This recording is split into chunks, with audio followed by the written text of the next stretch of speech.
અમરેલીમાંથી વધુ એક સમાચાર સામે આવી રહ્યા છે। અમરેલી જિલ્લાના ખાંભા અને તેના આસપાસના ગ્રામ્ય વિસ્તારોમાં ચોમાસાના પ્રથમ વરસાદે જ ભારે તારાજી સર્જી છે।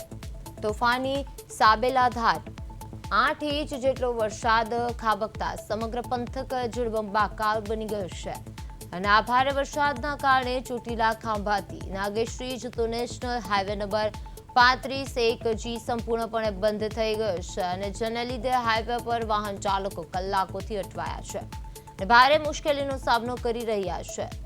રાણીકપરા ગામ નજીક આવેલા કુતરાખાણ પાસે ચાલુ પુલનું ડાયવર્ઝન ધોવાઈ જતા વાહન વ્યવહાર ખોરવાયો છે।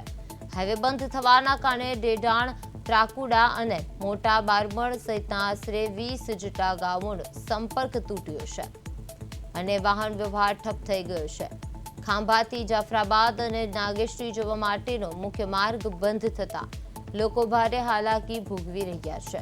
સ્થાનિકોનો આક્ષેપ છે કે મોડી રાતથી આ મહત્વનું નેશનલ હાઈવે બંધ હોવા છતાં હજુ સુધી તંત્રનો કોઈ અધિકારી ઘટના સ્થળે પહોંચ્યો નથી।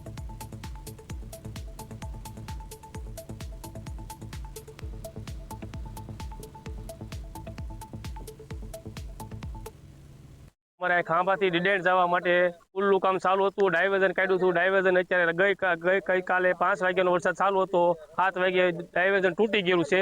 વાહન વ્યવહારો બધા હેરાન થાય છે। વાડીએ જવાનો રસ્તો પણ બંધ છે। વાડીએ આ બાજુની વાડીએ ભાવડીની સીમમાં પાછું જવું હોય તો 10 કિલોમીટર આટો વાડીને 3 ગામ લઈને પછી વાડીએ જવું પડે એમ છે।